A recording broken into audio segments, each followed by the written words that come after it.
राजधानी लखनऊ के हजरतगंज स्थित इंडियन कॉफी हाउस में सरस्वती हिंदी जगत ने प्रेस वार्ता का आयोजन किया गया।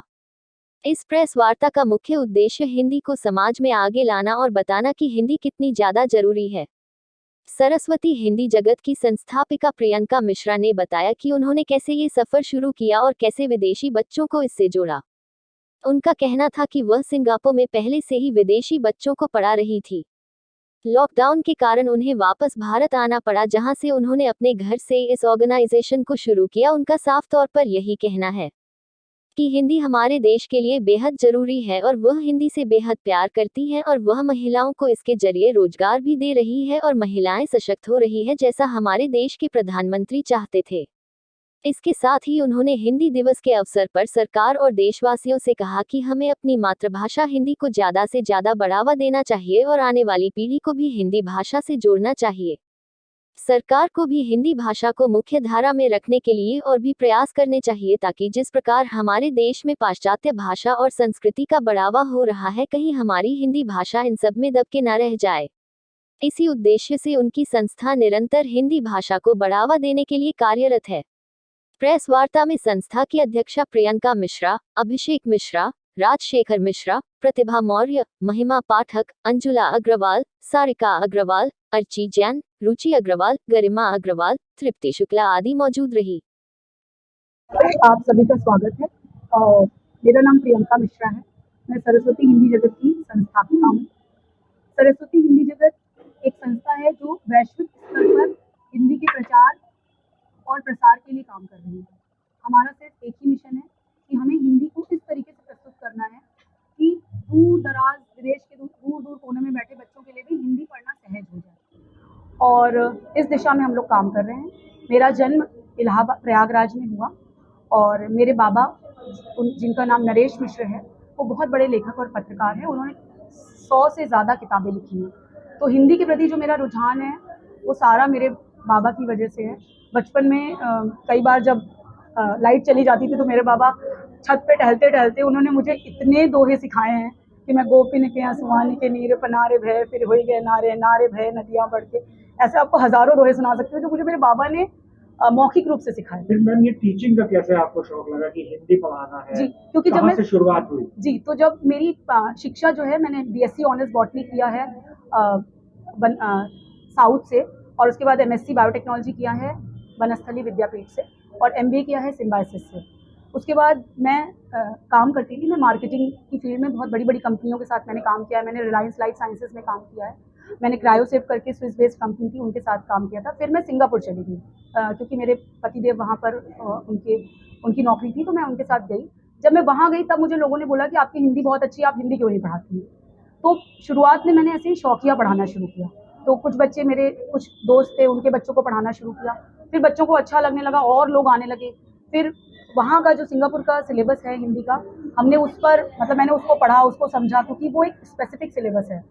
फिर पढ़ाते पढ़ाते 7 साल मैंने वहाँ पर पढ़ा। उसके बाद मैं 2019 में मैं भारत आ गई और 2019 के मध्य में फिर मुझे कुछ जो मेरे पुराने अभिभावक थे सिंगापुर के, उन्होंने कहा कि मैम आप चली गई, अब बच्चे हिंदी पढ़ते ही नहीं, हमें कोई दूसरा अच्छा टीचर नहीं मिल रहा, आप पढ़ाइए।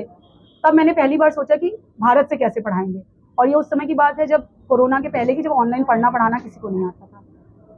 तो फिर मैंने पहले खुद बहुत चीज़ें सीखी। मैंने ये सीखा कि ऑनलाइन कैसे पढ़ाया जा सकता है, हम किन टूल्स का टेक्नोलॉजी के किस हिस्से का उपयोग करें जिससे हम बच्चों को लिख के दिखा सकें स्क्रीन पर, क्योंकि एक आप जो फिजिकल क्लास में पढ़ाते हैं वो एक अलग सेटअप है। ऑनलाइन पढ़ाने के लिए आपके पास बहुत सारी चीज़ें अलग तरीके की चाहिए। तो मैंने फिर उस समय कैसा रुझान मिला, कितने बच्चे आपके साथ जुड़े? शुरुआत में तो सर 6 महीने बहुत स्ट्रगल था। 6 महीने करीब सिर्फ 3-4 ही बच्चे थे, क्योंकि शुरुआत के दिनों में जब हम किसी से भी बात करते थे तो लोग कहते थे अरे ऑनलाइन कौन पढ़ता है। फिर उसके बाद कोरोना हुआ। फिर बाद में जब कोरोना हुआ 2020 मार्च के बाद, तब धीरे धीरे चीज़ें बदली। मुझे और नए बच्चे मिलने लगे, क्योंकि कोरोना की वजह से सब लोग लॉकडाउन में थे, तो कोई कहीं जा नहीं सकता था।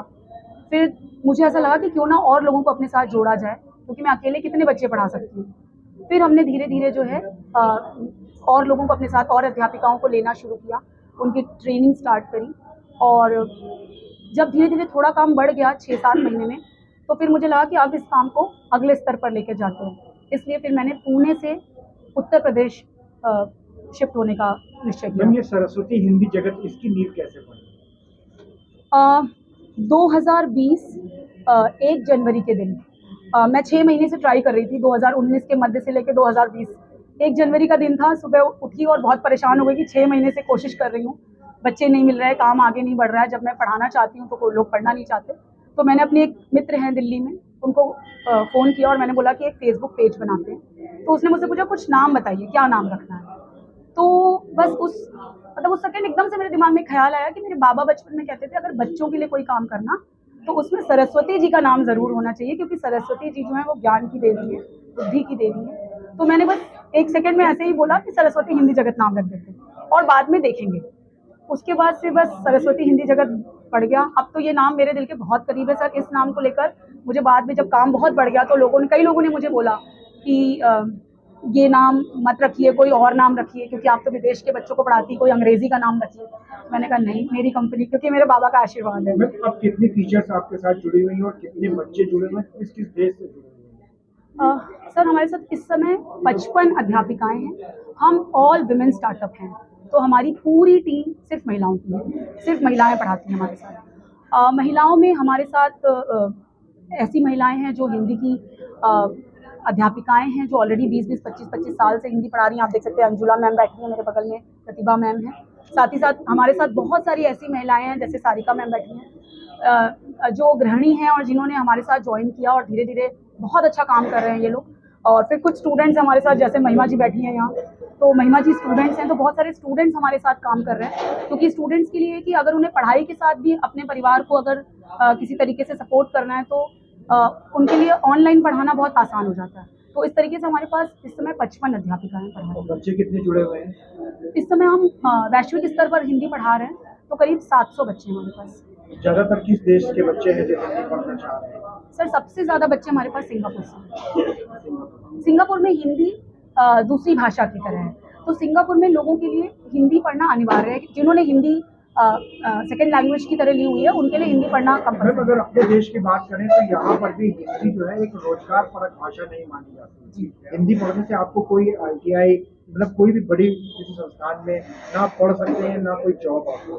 तो हिंदी को इस तरह से कैसे आपको यूटिलाइज करेंगे? सर इसीलिए पिछले 1-1.5 सालों में जैसे जैसे हम हिंदी का काम बढ़ाते गए, हिंदी के प्रचार प्रसार के साथ एक और उद्देश्य जो अब हमारी ऑर्गेनाइजेशन के साथ जुड़ गया है, वो है महिलाओं के लिए रोजगार तैयार करना। क्योंकि महिलाओं के लिए 2-3 चीज़ें हैं सर। पहली तो है कि जो महिलाएं घर से काम करना चाहती हैं, पहली बात उनके लिए ऑप्शंस बहुत कम हैं और कई सारे ऐसे काम उन्हें मिलते हैं जिससे उनको अच्छी इनकम नहीं मिलती। कई बार बहुत सारे काम आप जानते हैं ऑनलाइन फ्रॉड होते हैं। तो हम एक ऐसी कंपनी बनाने की कोशिश कर रहे हैं जहाँ पर जो भी महिलाएं अपने खाली समय में पढ़ाना चाहती हैं या स्टूडेंट्स हैं, इवन हमारे पास कई सारे टीचर्स हैं जो रिटायर्ड हिंदी के टीचर्स हैं। और साथ ही साथ ये कि अगर किसी ने मतलब हिंदी में काफ़ी काम किया है, जिसका हिंदी के प्रति बहुत रुझान है, तो उसके लिए जॉब अपॉर्चुनिटीज़ बहुत कम है, राइट। उनके लिए सिर्फ 2 ही 3 प्रोफेशन है हमारे भारत में, या तो वो पत्रकार लेखक बन जाएं, साहित्यकार बन जाएं, या वो हिंदी पढ़ाने के क्षेत्र में चले जाएं। लेकिन हिंदी अगर आप देखेंगे, हिंदी और जितने भी व्यवसाय हैं, जैसे आप IT की क्षेत्र में चले जाएं, आप आर्किटेक्ट बन जाएं, आप इंजीनियर, डॉक्टर बन जाएं, तो हिंदी से आपकी जो आय है और उस शिक्षा के क्षेत्र से जो आय है उसकी कोई तुलना ही नहीं है। तो अब हम लोग हिंदी से एक ऐसा प्लेटफॉर्म क्रिएट करेंगे जहाँ हम हिंदी पढ़ा के घर बैठे काफ़ी अच्छी आय जो है वो पैदा कर सकते हैं। मैम, परसों हिंदी दिवस है, तो इस हिंदी दिवस पर सरस्वती हिंदी जगत क्या कार्यक्रम कर रहा है और किस तरीके से हिंदी का प्रचार प्रसार आगे हिंदी दिवस में किया जाएगा? सर हिंदी दिवस के दिन हम हमारे बच्चे कुछ ना कुछ कविताएं वगैरह सुनाएंगे, जो हम अपने बच्चे हमारे अक्सर हर त्यौहार पे, चाहे वो जन्माष्टमी हो, अभी रक्षाबंधन था, उस पर हमारे बच्चे काफ़ी सारी चीज़ें तैयार करते हैं। और उनके, क्योंकि हमारे बच्चे बाहर हैं, विदेशों में, भारत में तो हैं नहीं, तो हम उनके वीडियोस हमारे फेसबुक और इंस्टा पेज पर शेयर करते रहते हैं।